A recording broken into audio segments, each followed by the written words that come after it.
Você é o canal. Você tem toda a responsabilidade. Se não desenvolver sua maneira de crer a fim de cooperar com Deus, ele será limitado. Deus é tão grande quanto você lhe permitir que ele o seja. Ele também é tão pequeno quanto você o obrigar a ser.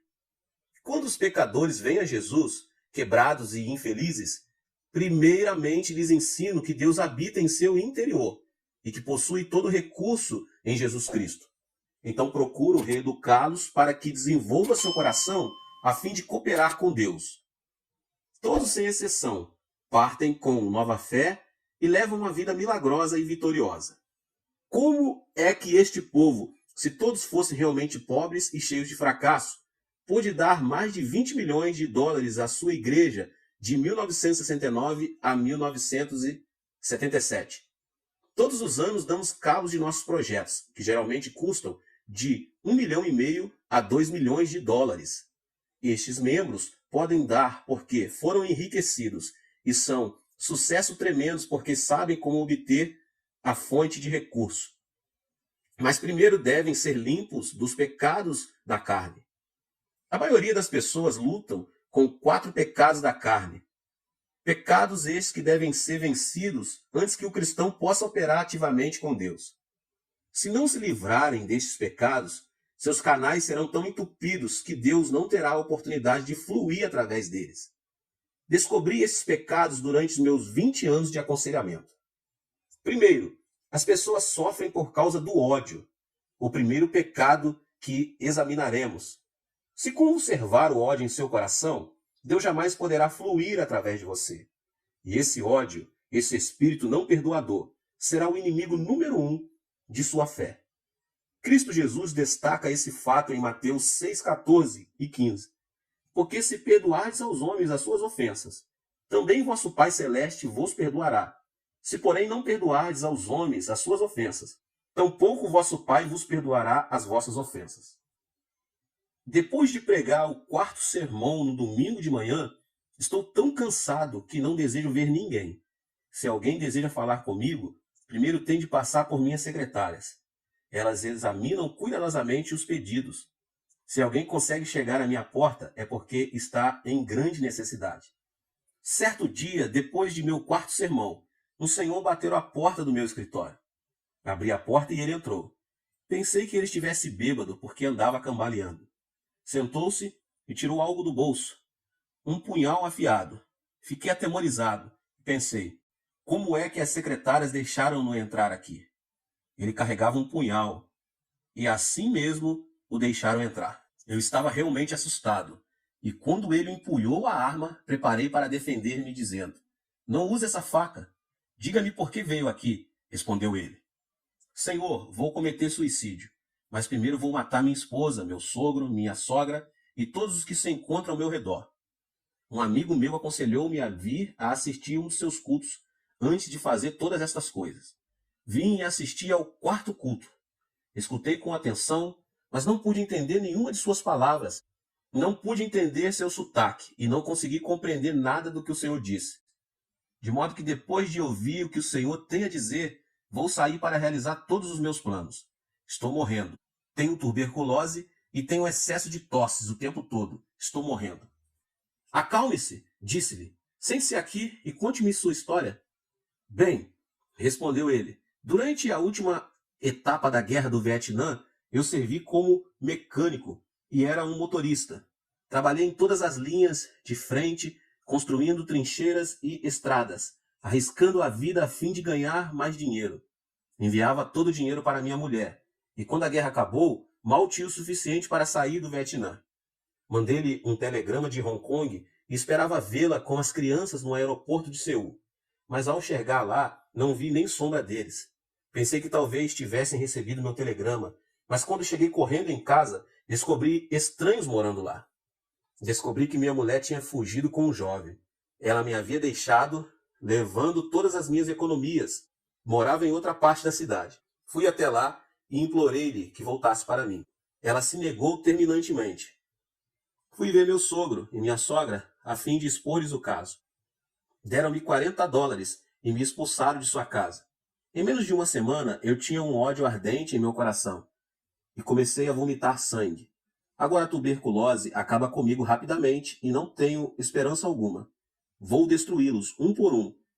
Então matarei a mim mesmo depois. Cavalheiro, disse-lhe eu, essa não é a maneira de fazer vingança. A melhor maneira de se vingar é encontrar um novo emprego, construir um lar mais lindo e melhor e mostrar a ele do que você é capaz. Desta maneira você realmente poderá vingar-se. Mas matá-los e depois matar a si mesmo não lhe trará satisfação alguma. Odeio-os, clamou ele. Enquanto os odiar, vai destruir-se, disse eu. O ódio destrói mais a pessoa que odeia do que aos outros. Por que você não experimenta Jesus? Perguntei. Quando Jesus entra em seu coração, todo o poder de Deus vem e habita em você. O poder de Deus fluirá através de você. Deus o tocará, o curará e restaurará a sua vida. Você poderá construir sua vida e isso seria vingança verdadeira contra seus inimigos. Enviei-o à montanha de oração, onde ele aceitou Jesus Cristo como seu salvador pessoal. Contudo, ele não podia perdoar de todo a sua esposa. Pedi-lhe, pois, que bendizesse sua esposa. A melhor maneira de perdoar sua esposa é bendizê-la. Abençoe-lhe o espírito, alma, corpo e vida. Ore para que Deus abra as portas dos céus e derrame bênção sobre ela. Não posso abençoá-la, exclamou ele. Não a amaldiçoarei, porém não a bendirei. Respondi, se não abençoar, não será curado. Ao abençoar, as bênçãos começam em você. Você vai aproveitar mais de suas bênçãos do que ela. Temos um ditado que diz, se deseja sujar o rosto dos outros com barro, terá primeiro que sujar suas mãos. De modo que, se amaldiçoar sua mulher, a maldição primeiro tem que sair de sua boca e você será amaldiçoado primeiro. Mas se abençoar sua esposa, a palavra de bênção procederá de seu coração, saindo-lhe pela boca e você será abençoado primeiro. Assim sendo, vá em frente e bendiga-lhe. Ele começou a abençoá-la, a princípio por entre os dentes, e orou, ó Deus, abençoa minha mulher, abençoa, e dá-lhe a salvação. Ó Deus, dá-lhe a bênção. Ele continuou a bendizer-lhe e em menos de um mês foi completamente curado da tuberculose e sua vida foi transformada. O poder de Deus começou a emanar dele e sua face brilhava. Ao encontrá-lo um mês mais tarde, ele exclamou excitadamente, ó pastor Cho, regozije-me no Senhor. Louva a Deus porque agora realmente aprecio de verdade a minha esposa. Foi por ela ter me deixado que encontrei Jesus. Oro por ela todos os dias. Renovei minha licença para dirigir tratores. Tenho um novo emprego. Estou construindo um novo lar e espero que minha esposa volte para mim. Este homem louvava ao Senhor. Ele construía sua vida através do poder de Deus que tinha começado a emanar de sua vida. Ele estava curado de espírito e corpo. Se não se livrar de seu ódio, não poderá entrar em contato com o Senhor. Quando você sair a pregar o Evangelho, deve ajudar as pessoas a compreender isto. Certo dia, uma professora veio ver-me. Ela era a diretora de uma escola e sofria de artrite. Tinha ido a todos os hospitais, mas não tinha sido curada. Impus as mãos sobre ela, orei e repreendi a doença. Gritei, fiz tudo o que podia, mas Deus não a tocou. Muitas pessoas tinham sido curadas na igreja, mas a despeito de tudo, ela não era curada. Afinal, comecei a desistir. Mas certo dia o Espírito Santo me disse, não grite, ore e repreenda. Não posso fluir através dela, porque ela odeia o ex-marido. Eu sabia que ela se tinha divorciado 10 anos antes. Então, enquanto ela estava sentada à minha frente, eu disse, irmã, por favor, divorcie-se do seu marido. Ela olhou para mim e disse, pastor, o que o senhor quer dizer com divorciar-se de meu marido? Nós estamos divorciados há mais de 10 anos. Não, estou, respondi-lhe. Oh, sim, insistiu ela. Sim, respondi, é claro que estão, legalmente. Mas mentalmente você nunca se divorciou dele. Você o amaldiçoa todas as manhãs. Todos os dias você o amaldiçoa e odeia. Em sua imaginação, nunca se divorciou do seu marido. Em sua mente ainda vive com ele. E esse ódio está lhe destruindo e secando-lhe os ossos. Por causa disto, sua artrite não tem cura. Médico algum pode curá-la. Retorquiu ela. Mas ele causou-me tanto prejuízo.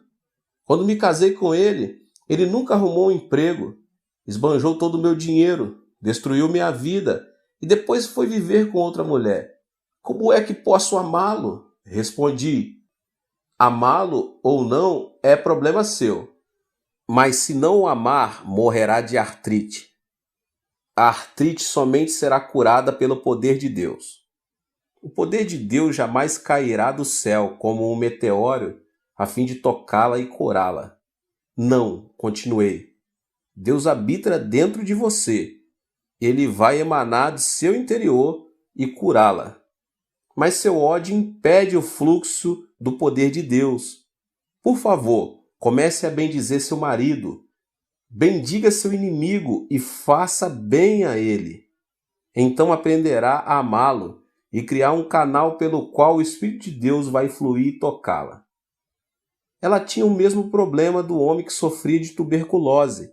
Chorando, ela disse: não posso amá-lo. Pastor, por favor, perdoa-me. Não o odiarei, mas não o amarei. Você não pode parar de odiá-lo senão o amar, respondi. Veja seu marido através da imaginação. Toque-lhe e diga-lhe que o ama e o abençoe. Uma vez mais, ela relutava, de modo que fiz uma oração por ela. Ela chorava mordendo os dentes, mas afinal começou a sentir amor por ele e, orando, pediu a Deus que o abençoasse, que o salvasse e que lhe desse todas as boas coisas. O poder de Deus começou a fluir através dela e ela foi tocada. Em menos de 3 meses foi libertada da sua artrite. Sim, Deus habita em você, mas se você não se livrar do ódio, esse inimigo, o poder de Deus não poderá fluir por seu intermédio. Muitas pessoas vivem o temor. É nossa responsabilidade como cristãos ajudar essas pessoas a livrar-se deste medo, o segundo pecado neste grupo de 4 que estamos falando. Também já sofri de tuberculose. Sofri de tuberculose porque estava constantemente vivendo sob o temor da tuberculose. Na escola secundária, eu tinha uma aula na qual devia lidar com garrafas de álcool, com ossos e intestinos humanos. A simples vista dessas garrafas enchia-me de pavor. Certa manhã, o professor de biologia falava sobre a tuberculose.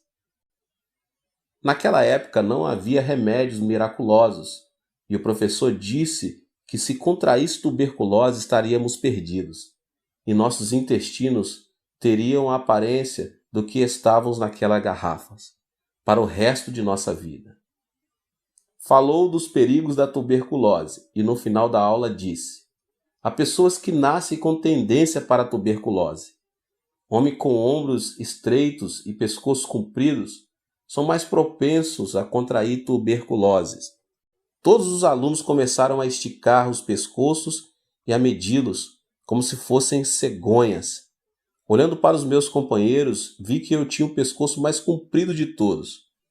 Imediatamente tive o pressentimento de que contrairia tuberculose. O temor oprimia-me o coração. Quando cheguei em casa, olhei no espelho, medi o pescoço a tarde toda. O temor invadiu-me e comecei a viver sobre agudo temor da doença. Quando completei 18 anos de idade, sofri de tuberculose. O semelhante atrai o semelhante, e o igual produz seu igual. Se a pessoa tiver medo, o diabo tem um canal aberto para qual atingi-la. Temor é fé negativa. De modo como eu tinha medo da tuberculose, contraí tuberculose, e à medida que vomitava sangue, dizia a mim mesmo: sim, é exatamente isto que eu esperava. Eu tinha lido em certo periódico médico da Coreia que muita gente morre por hábito. Pensava comigo mesmo: como é que a gente pode morrer por hábito? Esses médicos não cristãos falavam do importante papel que o medo tem em nossa vida. Por exemplo, um homem de apenas 50 anos de idade, já avô, morreu de pressão alta. Seu filho, chegando aos 50 anos de idade, morreu de pressão alta. Ao chegar aos 50 anos de idade, no instante em que sentia alguma tontura, ele há de pensar: isso é um ataque de coração. Se sentir alguma dor no peito, espera imediatamente outro ataque.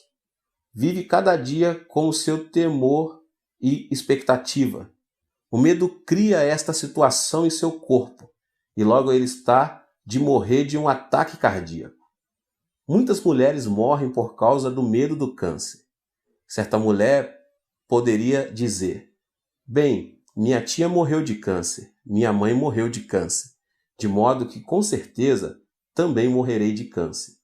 Quando essa mulher chegar à mesma idade na qual sua tia e sua mãe faleceram, e sentir qualquer tipo de dor, poderá dizer: isto é o câncer.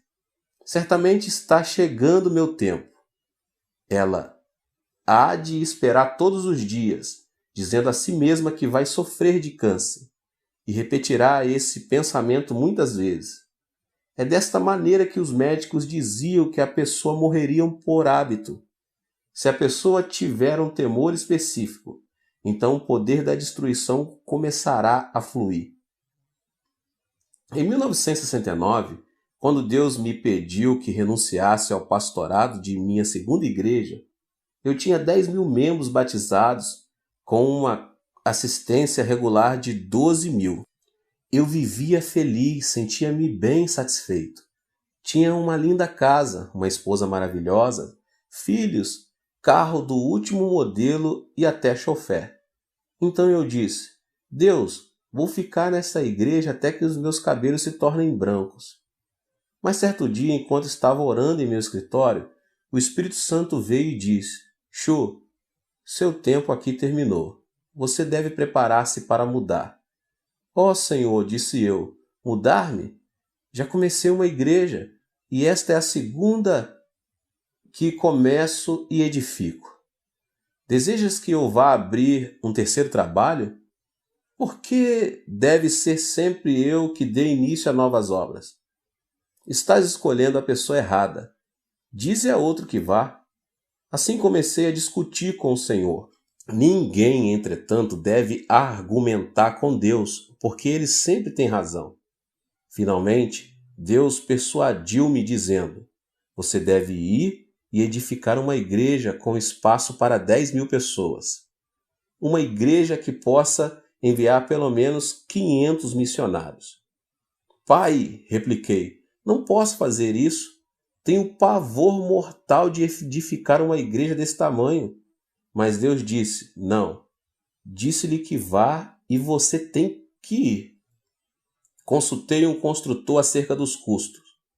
Disse-me ele por alto que eu ia precisar de pelo menos 2,5 milhões de dólares só para a igreja. Para o terreno precisava de outro 500 mil e para o terreno contíguo, a fim de construir o complexo de apartamentos, outros 2 milhões. Um total de não menos 5 milhões de dólares. Perguntou-me quanto dinheiro eu tinha. Disse-lhe que possuía 2.500 dólares. Ele olhou para mim espantado, sacudiu a cabeça e não disse nada. Então fui a uma reunião dos anciões da igreja e contei-lhes o plano. Certo ancião disse: Pastor, quanto dinheiro o senhor vai conseguir nos Estados Unidos? Nenhum centavo, disse-lhe eu. Disseram: o senhor é um bom homem, um ministro genuíno, mas não é homem de negócios. Não é assim que se constrói uma igreja em um complexo de apartamentos. Então reuni meus 600 diáconos. Quando lhes contei o plano, começaram imediatamente a agir como coelhos assustados, como se eu fosse impor-lhes um tributo de sangue. Senti-me desnorteado. Estava cheio de medo. Fui ao Senhor. Senhor, ouviste todas as palavras dos anciões e diáconos. Estão todos de acordo, de modo que o Senhor tem de pensar sobre este assunto de novo. Então o Espírito Santo falou ao meu coração: Filho, quando foi que lhe pedi que fosse falar aos anciões e com os diáconos? Então, eu não devia? Perguntei. O Espírito respondeu: mandei que você construísse uma igreja, não que a discutisse. Esta é a minha ordem. Levantei-me dizendo: sim, se esta é a tua ordem, cumpri-la-ei. Fui à prefeitura e comprei a crédito quase 2 hectares no campo mais caro, situados em frente ao edifício do Congresso, um dos lugares mais cobiçados de toda a Coreia. Depois fui ao construtor e assinei um contrato com ele para a construção da igreja e do complexo de apartamento. Tudo a crédito. Pensei com meus botões: eles construirão a igreja. Eu confiarei em Deus e verei o que acontece. No dia em que comecei as obras, fizemos um culto especial. Finalizado o culto, fui ver como as coisas andavam. Pensei que os trabalhadores abririam umas poucas valas e que ali começariam a colocar o cimento para os alicerces, e que em pouco tempo o edifício estaria terminado. Mas havia dúzia de tratores trabalhando e cavando a terra como se fossem fazer um lago. Fiquei louco de medo e perguntei: Pai, como vês estes homens estão escavando? Eu terei que pagar por tudo isso. Não posso. Fiquei paralisado de medo. Meus joelhos começaram a tremer e pela imaginação me vi sendo levado num carro da polícia. Ajoelhei-me e orei: ó Deus, o que posso fazer? Onde devo me enfiar? Onde estás tu? Sei que és o recurso total e coloco minha confiança em ti. Enquanto orava, tive uma visão de Deus trabalhando e o medo me deixou. Quando abri os olhos e de novo vi as obras, voltei e senti-me cheio de medo. Por isso, durante o tempo que a construção durou, vivi mais com os olhos fechados do que com os olhos abertos. O mesmo princípio é verdadeiro em muitas situações. Se você olhar para as suas circunstâncias com seus olhos e com seus sentidos, Satanás o destruirá com temor. Mas se fechar os olhos e olhar para Deus, então poderá crer. Há 2 tipos diferentes de conhecimento: conhecimento sensório e conhecimento revelado. Devemos viver pelo conhecimento revelado, encontrado do Gênesis ao Apocalipse, não por conhecimento sensório. Devemos instruir as pessoas a desistirem do temor de seu ambiente, de suas circunstâncias. Se não o fizerem, não poderão desenvolver a fé, nem Deus poderá fluir através delas. Peça-lhes que lhes entregue seus temores ao Senhor. Ensine-lhes a colocar sua fé somente na palavra de Deus. Muitas pessoas vivem com complexos de inferioridade e estão completamente frustradas. Esse sentimento de inferioridade é a terceira área problemática que discutirei agora nesta pregação. Se as pessoas sentirem-se inferiores por viverem numa área de favelas, você não as poderá tirar dali. Talvez tenham fracassado em seus negócios e se resignaram a ser fracassos. Mas enquanto tiverem essa atitude, você não as pode ajudar. Você deve pedir que cada um entregue seu complexo de inferioridade a Deus e permita-se ser reconstruído pelo amor de Deus. Certo dia, um menino matou o irmão menor com uma faca. A notícia causou sensação imediata. Os pais amavam o menino falecido com grande ardor. Louvavam-no constantemente na presença do seu irmão maior. O irmão maior começou a sentir-se desprezado e inferior. Certo dia, quando os pais estavam fora, o irmão menor chegou da escola e o mais velho o matou. O complexo de inferioridade é muito destrutivo. Uma vez sofri de um complexo de inferioridade. Depois de lutar durante 2 anos em meu primeiro trabalho pioneiro, a igreja começou a crescer. Mas em uma igreja muito barulhenta, uma verdadeira igreja pentecostal. Muita gente recebia o batismo no Espírito Santo e muitos eram curados de diversas doenças. Certo dia, o executivo principal de nossa denominação mandou chamar-me. Nesta época, eles estavam em meio caminho entre os pentecostais mais ardorosos e os presbiterianos mais conservadores. Perguntaram-me: você realmente está orando pelos enfermos e fazendo com que as pessoas gritem e falem outras línguas em seus cultos? Sim, respondi. Você é um fanático, asseveraram. Não sou fanático. Faço tudo de acordo com o ensino bíblico, defendi-me. Depois de discutir este assunto, cassaram minha licença ministerial, me mandaram embora. Fui expulso de minha própria denominação. Depois de algum tempo, o missionário John Huston veio e me levou de volta. Ao ser expulso, fui atingido por sentimentos de inferioridade. Esse complexo de inferioridade produziu em mim um sentimento de destruição. Foi-me difícil sair dessa situação. Na época em que os membros da comissão executiva me expulsaram, entretanto, não sabiam que certo dia eu seria superintendente-geral dessa mesma denominação. Esse foi um cargo que ocupei até recentemente.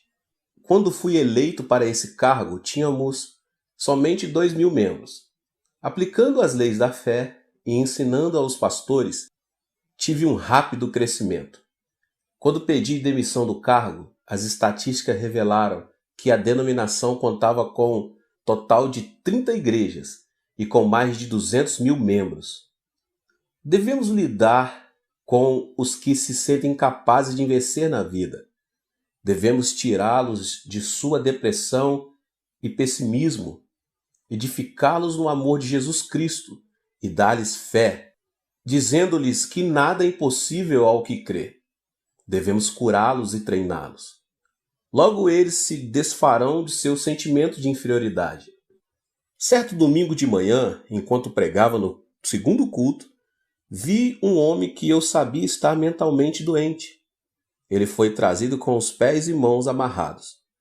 Nesse dia, estávamos fazendo compromisso para terminarmos com êxito a 5ª etapa da construção. Muitas pessoas estavam preenchendo cartões de compromisso. Quando esse homem recebeu um cartão, ele o preencheu com a quantia de $100. Sua esposa riu quando os diáconos passaram para recolher as ofertas. Não acredite nele, disse ela. Ele está doido. Mas depois do culto, quando o fui ver, ele estava completamente curado pelo poder do Espírito Santo. Estava de novo em perfeito juízo, plenamente consciente do que fazia e dizia. Tinha sofrido de um profundo complexo de inferioridade. Explicou: eu tinha uma fábrica de fertilizantes, mas fui à falência. Fiquei tão preocupado que perdi a razão. Então, levaram-me para um hospital psiquiátrico, onde recebi uma série de eletrochoques. Mas nunca me curaram.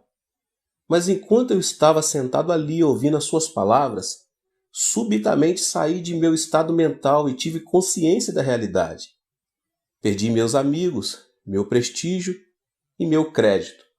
Tenho uma montanha de dívidas. Não posso fazer nada. Não sou ninguém. Você é alguma coisa, disse-lhe eu. Você não é inferior. Você veio a Jesus e agora todo o poder de Cristo e todos os seus recursos residem em você. Você é um homem de Deus. Levante-se vitoriosamente. Você tem dentro de si todo o poder e todos os recursos de Deus à espera de serem liberados. Que tipo de trabalho posso fazer? Perguntou-me. Não sei, respondi. Mas continue a ler a Bíblia e a orar. Certo dia ele voltou cheio de entusiasmo. Pastor, li o versículo da Bíblia que diz sermos o sal da terra e a luz do mundo. Que lhe parece eu entrar no negócio de vender sal a varejo? Se você acredita nisso, vá em frente, disse eu. Faça-o. Ele se foi e começou a vender sal em pequena escala. Pagou seus dízimos, pagou a promessa que tinha feito e regozijava-se muito no Senhor. Deus começou a abençoá-lo e seu negócio de vender sal prosperou muito. Com o passar do tempo, ele construiu um grande armazém à beira do rio, onde colocou um capital de $500 em sal. Mas certa noite de verão chovia torrencialmente, e pela manhã, quando me levantei, a área toda estava inundada. O armazém dele estava inundado. Fiquei apreensivo. Nesta tarde, depois da parada da chuva, corri à casa dele. Outros artigos e materiais podem ser recuperados depois de uma inundação, mas o sal é o muito amigo da água. Ao entrar no seu armazém, vi que todo o sal tinha desaparecido. O homem, agora ancião de minha igreja, estava sentado no meio do depósito, cantando e louvando a Deus. Entrei sem saber se ele estava em perfeito juízo ou não. Cheguei-me a ele e perguntei: "Você está bem ou está louco?" "Pastor, estou perfeitamente bem", sorriu ele. "Não estou louco. Não se preocupe. Perdi tudo. Deus o levou. Mas como o Senhor sempre me tem dito, os recursos todos estão dentro de mim. A água pode lavar meu sal, mas não pode desfazer os recursos da presença de Deus que habita em mim.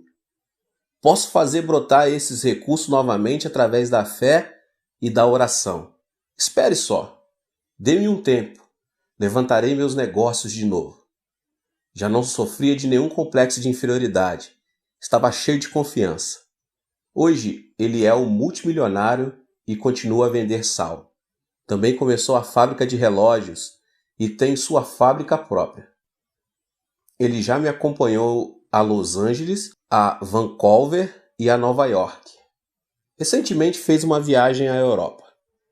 Este homem é somente um exemplo de como podemos ajudar as pessoas a se livrarem de seus sentimentos de inferioridade, dando ênfase a todos os recursos de Deus que lhes estão à disposição.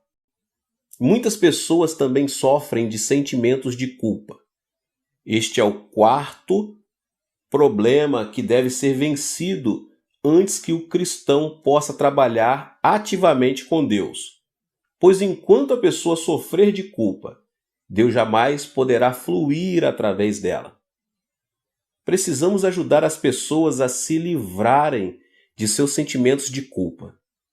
Precisamos fazê-las compreender que quando se sentem indignas e cheias de culpa, simplesmente poderão vir ao Senhor e Ele as limpará.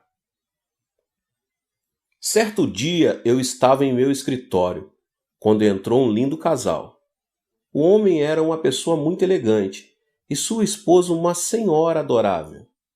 Embora essa adorável senhora tivesse mais ou menos 30 anos de idade, parecia velha, emaciada e quase nem podia abrir os olhos.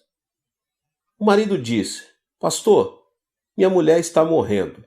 Já tentei tudo, psicologia, psiquiatria e todos os médicos, remédios imagináveis. Sou rico, já gastei milhares e milhares de dólares com ela. Mas os médicos não puderam fazer nada. Agora desenganaram-na. Ouvi dizer que o Senhor realmente tem ajudado muita gente e que muitos foram curados por seu ministério." Disse-lhe que tudo isso era verdade e olhei para ela procurando o discernimento e a sabedoria de que ela precisava nessa situação. Orei silenciosamente. "Senhor, ela veio até aqui. Agora o que faço?" Imediatamente a voz de Deus falou: "Ela sofre de uma doença psicossomática. Não é uma doença orgânica, é mental." Pedi que o marido saísse do escritório e, voltando-me para a mulher, disse: "A senhora deseja viver? É preciso que viva por causa de seu marido, pelo menos. Se a senhora tivesse de morrer, já devia tê-lo feito, pois agora tem 3 filhos. Se morrer agora, deixando os filhos para o seu marido cuidar, realmente atrapalhará a vida dele. Portanto, de uma maneira ou de outra é preciso que a senhora viva para o seu marido e seus filhos." "Gostaria de viver", disse-me ela. "Então posso ajudá-la, mas somente com uma condição. Deve contar-me sua vida passada", respondi. Ela se aprumou na cadeira e com ira nos olhos respondeu: "Será que estou numa delegacia de polícia? O senhor é um ditador? Por que me pede isso?" Isto não é um interrogatório e não tenho que revelar meu passado. Então não poderei ajudá-la, respondi. Se a senhora persistir nesse curso de ação, vou pedir que Deus revele diretamente as áreas problemáticas do seu passado. Ela ficou espantada e, tirando um lenço da bolsa, começou a chorar. Depois de um longo suspiro, disse: Pastor, vou revelar meu passado, mas não acho que seja esse meu problema. Sim, disse eu. Esta é a causa de seus problemas. Meus pais morreram quando eu era bem jovem e praticamente fui criada por minha irmã mais velha. Minha irmã era como uma mãe para mim e meu cunhado como um pai. Tomaram conta de mim e morei com eles durante meu tempo de ginásio, colegial e faculdade. No meu terceiro ano de faculdade, minha irmã foi para a maternidade a fim de dar à luz seu último filho. Durante o tempo em que ela esteve lá, eu tomei conta da casa e das crianças. Sem saber o que estava acontecendo, meu cunhado e eu nos apaixonamos. Não sei o que aconteceu comigo, mas caímos num relacionamento imoral. Logo a culpa alojou-se em meu coração. Desse momento em diante eu morreria de culpa. Mas meu cunhado continuava a telefonar-me de seu escritório e constantemente nos encontrávamos em motéis, hotéis e estações de água. Tive vários abortos e ainda assim não podia recusar os pedidos de meu cunhado. Eu morria de medo de minha irmã descobrir. Por isso meu cunhado intimidava-me continuamente. Eu estava sendo destruída aos poucos. Ao formar-me, decidi que casaria com o primeiro homem que me propusesse casamento. Encontrei um emprego e o jovem que agora é meu marido pediu-me para que casasse com ele. Nada perguntou do meu passado. Aceitei porque assim me afastaria de meu cunhado. Casei-me com ele e com o correr do tempo ele se tornou muito rico. Demitiu-se do seu antigo emprego e começou o seu próprio negócio. Agora está rico. Temos um bom lar, dinheiro, tudo. Mas desde o dia em que caí com meu cunhado, tenho sofrido destes fortes sentimentos de culpa. Sempre que tenho relações com meu marido, sinto-me como se fosse uma prostituta. Não tenho o direito de receber o seu amor. Por dentro choro amargamente. Meus filhos são como anjos. Gostam de me abraçar dizendo mamãe. E odeio a mim mesma. Sou eu que sou uma prostituta. Não sou digna de receber este tipo de amor de meus filhos. Não gosto de ver meu rosto no espelho, e é por isto que me visto de maneira tão desleixada. Perdi o apetite e não sinto nenhuma felicidade ou alegria no coração. A senhora deve perdoar-se a si mesma, disse-lhe. Tenho boas novas para a senhora. Jesus Cristo veio e morreu na cruz pela senhora e pelos seus pecados. Nem mesmo Jesus pode perdoar os meus pecados, clamou ela, chorando. Meus pecados são grandes e profundos demais para serem perdoados. Fiz de tudo. Todo mundo pode ser perdoado, menos eu. Enganei minha irmã e não posso confessar-lhe o que fiz. Isso prejudicaria sua vida toda. Indaguei silentemente. Senhor, como posso ajudá-la? Tens de ajudar-me. Então ouvi um suave sussurro em meu coração e subitamente ocorreu uma ideia.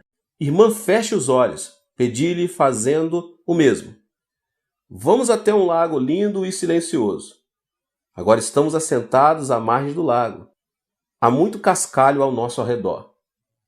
Tenho na mão uma pedrinha de cascalho. Por favor, apanhe uma pedra grande e joguemos o cascalho e a pedra dentro do lago.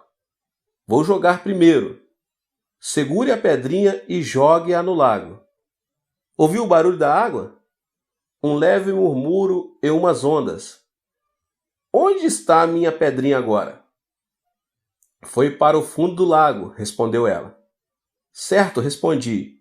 Agora é sua vez. Jogue a sua pedra. Sim, a senhora pode jogá-la. Muito bem. Qual foi o barulho dela? Foi grande e formou grandes ondas, respondeu ela. Mas onde está a sua pedra? Perguntei. No fundo do lago, respondeu ela. Bem, parece que ambas as pedras foram para o fundo do lago quando as jogamos. A única diferença foi o ruído e as ondas. A minha fez um barulhinho e a sua produziu um grande ruído. A minha produziu pequenas ondas, a sua produziu ondas enormes. As pessoas vão para o inferno com pecados pequenos e grandes, pois estão sem Jesus Cristo. E qual é a diferença? O ruído e a sua influência na sociedade. Todo mundo precisa do perdão de Jesus Cristo. O sangue de Jesus cura todos os pecados, grandes ou pequenos. Isto tocou-lhe a alma e ela despertou para a verdade. Quer isso dizer que Deus pode perdoar os meus pecados? É claro, respondi. Ela afundou-se na cadeira chorando e estremecendo. Tentei encorajá-la, mas ela continuou a chorar. Então coloquei a mão sobre a sua cabeça e levei-a a fazer a oração do pecador. Depois da oração, quando ela levantou o rosto, vi seus olhos brilhando como estrelas. De sua face começou a irradiar glória. Ela levantou-se exclamando: Pastor, estou salva. Todos os meus fardos foram desfeitos. Comecei a cantar e ela a dançar.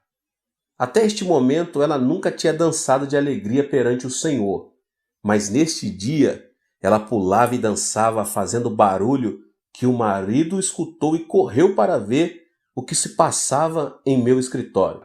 Ao vê-lo, ela correu para ele e abraçou com força. Ela nunca tinha feito isso antes e seu marido estava assombrado. Perguntou: O que o Senhor fez com ela? Deus realizou um milagre, respondi alegremente. E voltando-me para a esposa, disse: Deve entregar todo o seu coração ao Senhor. Ele fez grandes coisas por você. Em breve, ela tinha livrado totalmente o seu sentimento de culpa. O poder de Deus emanou do seu interior e ela foi curada por completo. Esse casal agora é de minha igreja e sempre que olho para o rosto dessa senhora, não posso deixar de pensar no amor de Jesus Cristo. Agora ela não tem doença alguma, foi completamente curada. Ao soltar seu sentimento de culpa, o poder de Deus pôde fluir. Irmãos e irmãs, em Cristo, neste instante, vocês têm todo o poder de Deus dentro de vocês. Podem recorrer a esse poder por seus gastos, suas roupas, seus livros, sua saúde, seu negócio, finanças, estudos e tudo. Quando saírem para pregar o Evangelho, não estarão pregando um objetivo vago, uma teoria, uma filosofia ou uma religião humana. Na verdade, estarão ensinando as pessoas a destapar o manancial inesgotável dos recursos morais e espirituais. Estarão dando Jesus para as pessoas e, por meio de Jesus, Deus vem e habita em seus corações. Deus te abençoe. Nos vemos nos próximos vídeos. Tem muita coisa boa por vir, tá bom? Ative o sininho das notificações e compartilhe com as pessoas que você mais ama. Deus te abençoe. Amém. Que o ímpio abandone o seu caminho e o homem mau os seus pensamentos. Volte-se ele para o Senhor, que terá misericórdia dele. Volte-se para o nosso Deus, pois ele dá de bom grado o seu perdão. Isaías 55:7. Quando uma pessoa sofre um dano cerebral, parte de seu cérebro ou a totalidade dele passa a ficar paralisada, incapacitada. A medicina tem feito avanços enormes, chegando a remover nódulos no cérebro e preservando não somente a vida, como também impedindo a paralisia parcial ou total. Não é minha intenção falar sobre a paralisia provocada pelas enfermidades cerebrais.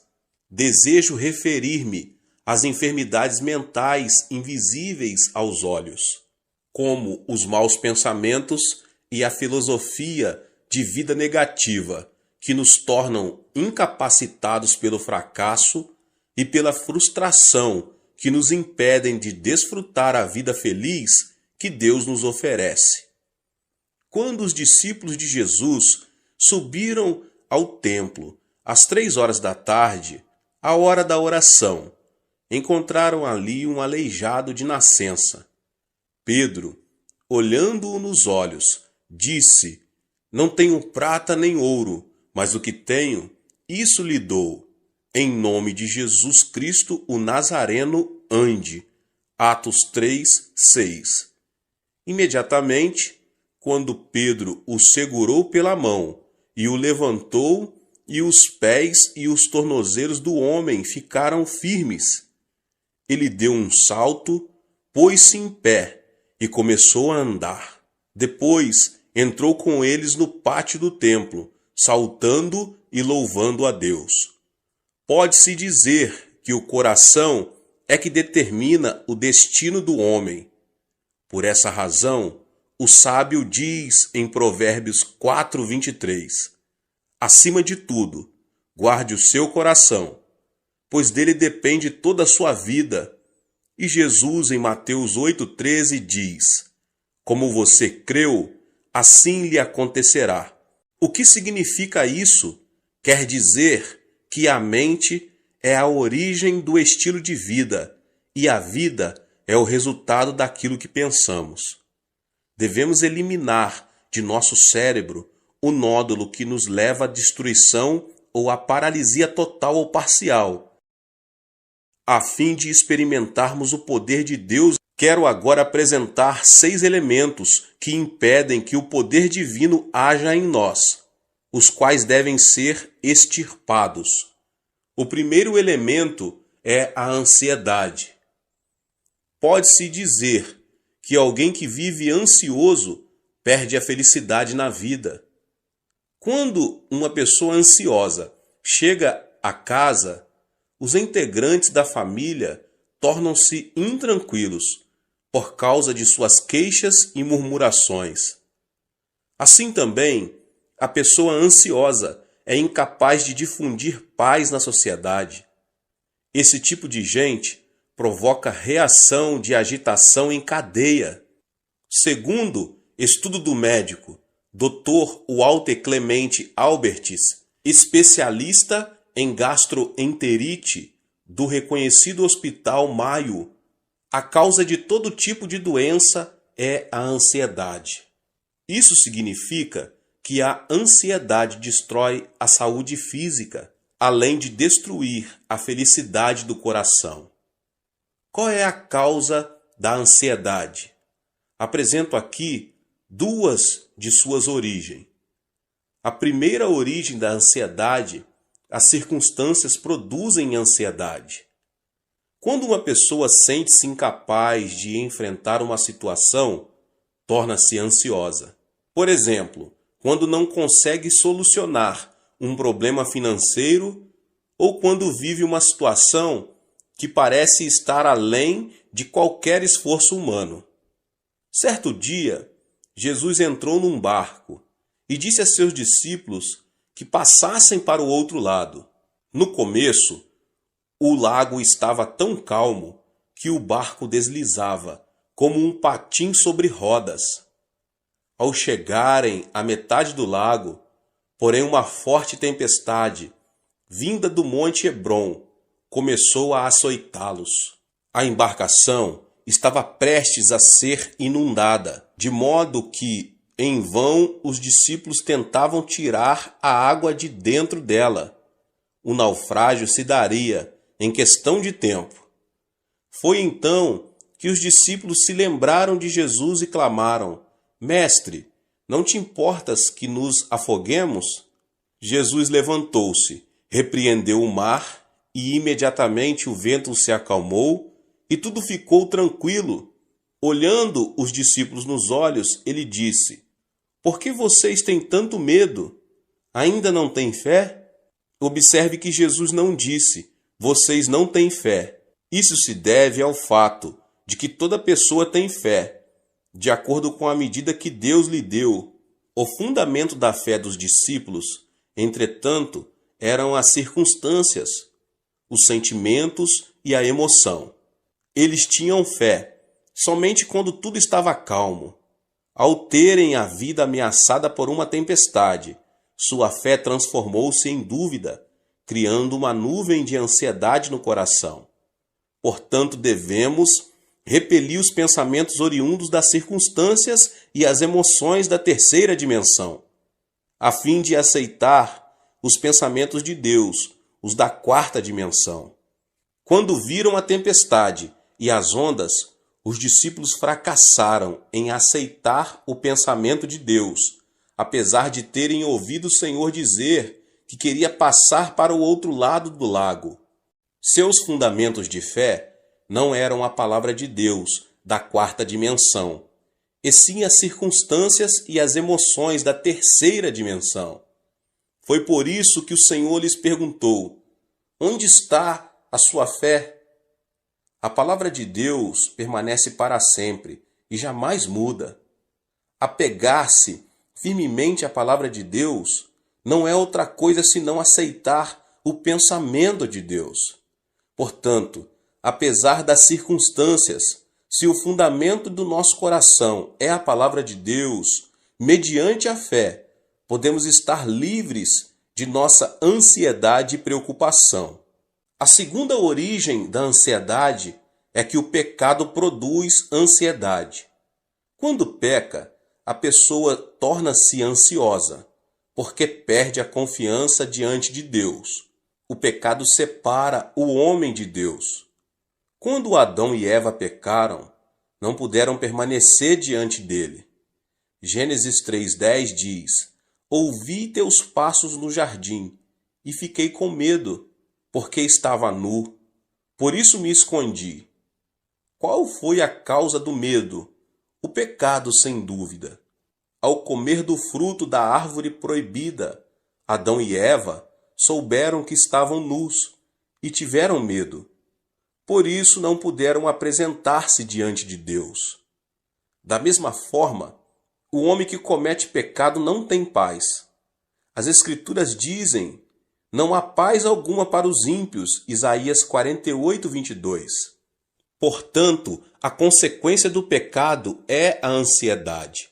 Se uma pessoa se sente ansiosa ao sentar-se e ao levantar-se, sua vida será uma ruína. Não obstante, se alguém se aproxima do Senhor e confessa todos os seus pecados, estes se tornam brancos como a neve, ainda que tenham sido como o escarlate. Não se trata de mudar as circunstâncias para que possamos desfrutar paz. Jesus disse: nesse mundo vocês terão aflições. Contudo, tenham ânimo, eu venci o mundo. João 16:33. E o apóstolo João declara: porque aquele que está em vocês é maior do que aquele que está no mundo. 1 João 4:4. Portanto, apesar das circunstâncias, deposite sua fé na palavra de Deus. O arrependimento o ajudará a se libertar de toda a ansiedade que tenta destruir sua vida. O segundo elemento é a solidão. A solidão a que me refiro não é a solidão causada pelas circunstâncias. Por exemplo, se você separa um tempo para orar no monte e estar a sós com Deus, isso não é solidão. A solidão é sentir-se só e se caracteriza pelo egocentrismo. É querer receber sem dar. É manter-se indiferente à felicidade dos outros. Quando alguém se torna extremamente egocêntrico e não se interessa pelos outros, transforma-se numa pessoa teimosa e fria. Obviamente, ninguém será receptivo a uma pessoa que demonstre ser assim. Esse comportamento torna as pessoas ainda mais fechadas em sua solidão, levando-as à destruição. Deus não criou o homem como um ser solitário. Em Gênesis 2:18 e 24, o Senhor fala: não é bom que o homem esteja só. Farei para ele alguém que o auxilie e lhe corresponda. Por essa razão, o homem deixará pai e mãe e se unirá à sua mulher, e eles se tornarão uma só carne. O homem nasce de duas pessoas. No idioma chinês, a palavra homem é representada por caracteres formados por dois traços que se apoiam entre si. Ou seja, são duas pessoas que formam uma unidade. Por isso Jesus orou ao Pai, dizendo: Pai nosso que estás nos céus. Não é o plano de Deus que o homem esteja só. Até mesmo na natureza de pregar o Evangelho, Jesus enviou os seus discípulos em duplas. O apóstolo Paulo sempre esteve acompanhado de Barnabé. Depois de uma discussão entre eles, Paulo juntou-se a Silas e Barnabé a João Marcos. Portanto, quem se considera santo e justo e gosta de estar sozinho, não é um santo verdadeiro. Nada mais é do que um egoísta. Temos de desfazer a solidão do nosso coração, que nada mais faz senão destruir a nossa vida. Agora, o terceiro elemento é a indecisão. A fé sem obras é morta. Quando alguém duvida e vacila entre uma e outra coisa, denota ser uma pessoa indecisa. E uma pessoa indecisa caracteriza-se pela falta de responsabilidade e receio, o fracasso e o erro. Muitas vezes, no dia a dia, o pastor precisa trabalhar como um agente imobiliário. Acontece que as pessoas se aproximam e pedem: Pastor, o senhor poderia me apresentar a fulano? Ou então, quero que o senhor me apresente a Beltrano. Para minha surpresa, nesse aspecto, tive êxito apenas em uma ocasião. Se uma pessoa não se decide quando tem ainda a possibilidade de escolher seu futuro cônjuge, nunca poderá deixar de ser um solteirão ou uma solteirona. No mundo, não existe homem perfeito ou mulher perfeita. É preciso primeiro casar para depois adaptar-se ao cônjuge. Hoje em dia, muitos fracassam por falta de decisão. Surgem as oportunidades, mas estas são perdidas por causa da indecisão com que enfrentam a vida. Ao longo de minha vida, nunca vi uma pessoa extraordinariamente inteligente que tenha conseguido grandes coisas. Os chamados inteligentes pensam demais e dizem: é preciso descartar esta possibilidade. Isto não funcionará. Ainda não chegou a hora de pôr isto ou aquilo em ação. O tempo passa e, no final das contas, eles não fazem nada. Portanto, podemos vencer se, com convicção, seguirmos em frente. Alguns membros da minha igreja já vieram a mim e perguntaram: Pastor, o senhor acredita que será bom para mim emigrar para outro país? O que o senhor acha de eu começar um novo negócio? Devo continuar a fazer o que eu estou fazendo? Esperam então que eu tome a decisão por eles. Diante dessa situação, eu simplesmente aconselho: não me peça que tome a decisão por você. Vá ao monte da oração e ore. Clame a Deus, que certamente dirá que caminho você deve seguir. Diante da dúvida ou incerteza, devemos nos apegar a Deus e pedir-lhe de todo o coração que nos oriente. Então, Deus nos ajudará a tomar a decisão correta. Em Tiago 1, do 6 ao 8, diz: Peça, porém, com fé, sem duvidar, pois aquele que duvida é semelhante à onda do mar, levada e agitada pelo vento. Não pense que tal pessoa receberá coisa alguma do Senhor. pois tem mente dividida e é instável em tudo o que faz. O Senhor disse que não abençoaria pessoas indecisas. Remova a indecisão com o pensamento de Deus. Livre-se da indecisão. Assim, você poderá alcançar sucesso em sua vida. O quarto elemento é a ira. Temos a tendência de nos irritar com extrema facilidade, tanto em casa como no ambiente de trabalho. Creio que uma das principais razões para isso é o fato de não sabermos quanto a ira é destrutiva. A ira é prejudicial, não somente à saúde, mas também ao intelecto, pois o torna cego. Em uma conferência, o famoso anatomista inglês John Hutton afirmou ser a ira semelhante ao suicídio. Logo depois de ter apresentado sua tese, ele teve uma forte discussão com alguns dos alunos que o ouviram e discordaram daquilo que ele defendia. Isso o irritou sobremaneira, levando-o à morte instantânea, vítima de um ataque cardíaco.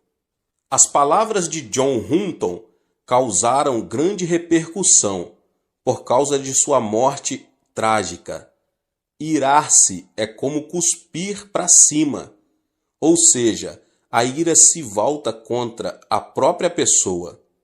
A Bíblia diz que a ira rebaixa o nível da pessoa e o transforma em ignorante. A sabedoria do homem lhe dá paciência. Sua glória é ignorar as ofensas. Provérbios 19, 11. O homem paciente dá prova de grande entendimento, mas o precipitado revela a insensatez. Provérbios 14, 29. Além disso, a ira nos separa da alegria de Deus, porque irritar-se é cometer o mal na presença divina. Existem hoje muitas famílias destruídas por palavras cheias de ira. É aconselhável falar pacificamente, em tom moderado, ainda que seja em momento de ira. Quando preciso aconselhar pessoas que têm a tendência a se irar facilmente, digo: quando você voltar a se irritar, abaixe a voz e fale devagar. Se a sua esposa cometeu um erro grave, não levante a voz dizendo: querida, porque isso o levará a irar-se ainda mais. Fale em tom baixo e suave: querida. Qualquer pessoa tem a experiência de se ter irritado e depois de algum tempo arrepender-se de haver agido dessa forma. A ira destrói tudo. A ira não traz benefício nenhum à sua vida. Precisamos aprender a preservar e desfazer a ira que nos leva à destruição, e então nos será concedida uma nova manhã. O quinto elemento é a frustração. A pessoa que fracassa e tem pensamentos negativos, que fala de forma negativa e age de maneira negativa, é definitivamente alguém cheio de frustração. Uma pessoa frustrada não vive criativamente, não passa de um pessimista e tem uma autoimagem de desalento e fracasso. No idioma coreano, temos certas expressões negativas que são espontâneas. Dizemos com frequência: morro de, e o pior é que dizemos várias vezes ao dia, e isso mata a alma. Morro de fome, comi até explodir. Morro de felicidade, morro de desânimo, morro por causa da sujeira que existe aqui. Morro de calor, morro de frio. É tão lindo que quero morrer. Pergunta-me se o aprecio tanto, por que quer morrer? E não é só isso. Há canções seculares, cuja letra é também pessimista e frustrante. Deus não nos abençoará se vivermos chorando e pronunciando palavras negativas. A Bíblia diz: e caiu na armadilha das palavras que você mesmo disse, está prisioneiro do que falou. Provérbios 6, 2. Isso sugere a importância das palavras em nossa vida. Portanto, se falarmos palavras negativas, vamos viver sob a sombra da frustração. Tenho recebido muitas cartas que chegam do interior do país. No entanto, se o conteúdo da carta é negativo e frustrante, deixo de responder a ela. Ao contrário, se a pessoa que a escreveu, embora diante de frustração e de um panorama desalentador, denota a esperança, oro por ela e faço tudo o que posso para ajudá-la. Sabe qual é a diferença entre uma pessoa de sucesso e uma pessoa fracassada? As bem-sucedidas não se mostram frustradas diante de um eventual fracasso e logo se colocam em pé novamente. Ao contrário, as pessoas fracassadas denotam frustração, desanimam e cruzam os braços. Aqui está a diferença. A chave do êxito da vida está em ter coragem e não desanimar nunca. Aos 70 anos, com uma dívida de milhares de dólares, o coronel Sanders foi à falência. Ficou tão abalado que foi internado num hospital. Mesmo assim, não conseguia conciliar o sono. Certo dia, bem de madrugada, ouviu um hino que dizia: não esmoreças, Deus te protege. Descansa sob suas asas, Deus te protege. Como um sonâmbulo, dirigiu-se ao lugar de onde vinha o cântico. O hino vinha de uma pequena igreja. Ao entrar, encontrou uma senhora idosa que cantava o hino, curvada diante do altar. A voz daquela senhora parecia a voz de um anjo. No mesmo instante, ele se arrependeu e entregou sua vida ao Senhor. Repentinamente, sentiu uma grande paz. A paz que só desfrutam as pessoas que caminham com o Senhor. Antes de entrar em falência, Sanders era o dono de uma empresa. Decidiu esquecer seu passado e começar tudo de novo como cartonador. Não foi nada fácil. Entretanto, ele superou a adversidade, confiou no Senhor e, sob a orientação do Espírito Santo, começou a vender frango frito. Hoje, ele é um milionário conhecido em todo o mundo. Esta é a história de Sanders Chicken, mais conhecido como KFC. Assim também, devemos nos livrar da frustração que nos leva ao fracasso. E o sexto e último elemento é o autoabandono. Atualmente, as histórias de criminosos se têm transformado em filmes. A história de Shi Kang-hun, que conseguiu fugir da cadeia com um grupo de colegas, está numa tela gigante, sob o título Holiday. Esse tipo de material cinematográfico tem o mérito de nos ajudar a ver a sociedade de outro ponto de vista.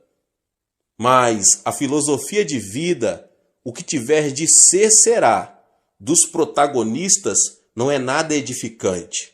Faz alguns anos que Yu Yong assassinou 26 pessoas no espaço de 10 meses, o que causou um grande horror à sociedade coreana. Ele perdeu o pai num acidente de trânsito, quando ainda era menino, e a pobreza fez que esse homem visse a vida de forma tenebrosa. Depois de várias prisões, e quando sua esposa não suportou mais a situação e decidiu divorciar-se, ele abandonou tudo e transformou-se num assassino. Essa é uma história trágica da consciência do autoabandono. Conheço uma família em que o esposo é formado pela Faculdade de Medicina da Universidade de Tóquio e agora é professor de uma faculdade na Califórnia. Sua esposa é também profissional. Não obstante, uma pequena diferença de opiniões os separou emocionalmente. Ao final, acabaram sendo vencidos. O esposo começou a delirar e pensava que a esposa o queria assassinar. Por isso, dormia com uma faca à sua cabeceira. Você pode imaginar uma mulher dormindo tranquila ao lado de um homem que tem uma faca à sua cabeceira? Por isso, a mulher ficou louca. Graças a Deus, a mensagem foi transmitida por meu intermédio e eles aceitaram Jesus como seu Senhor, saíram do autoabandono e finalmente recuperaram a estabilidade familiar. Devemos nos livrar do veneno do autoabandono que destrói a nossa vida. Gênesis 2,15 narra: o Senhor Deus colocou o homem no jardim do Éden para cuidar dele e cultivá-lo. O jardim do Éden não é outra coisa senão o nosso coração. Na antiguidade, a fonte de vida encontrava-se no Éden, mas na atualidade, a fonte de vida se encontra no coração. O Deus que disse ao homem para cuidar do Éden, hoje nos manda cuidar do nosso coração. É necessário que os nossos pensamentos se fundamentem na palavra de Deus, para que o nosso coração seja preservado. Ou seja, o sucesso e o fracasso não dependem do destino. Podemos ser felizes se, mediante o pensamento de Deus, conseguirmos extirpar os 6 tumores do coração, a saber, a ansiedade, a solidão, a indecisão, a ira, a frustração e o autoabandono. Que você possa ter força no Senhor, na palavra de Deus, na oração, conseguir retirar da sua vida, em nome de Jesus Cristo, tudo que atrapalha o poder de Deus, o poder divino de atuar na sua vida. Deus abençoe a vida de cada um dos irmãos que ouviram essa palavra do pastor David Puyong Cho. Se você ainda não é inscrito aqui no canal, se inscreva no canal, ative o sininho das notificações para você não perder nenhum vídeo que são postados aqui todos os dias. Deixe também o seu like e não esqueça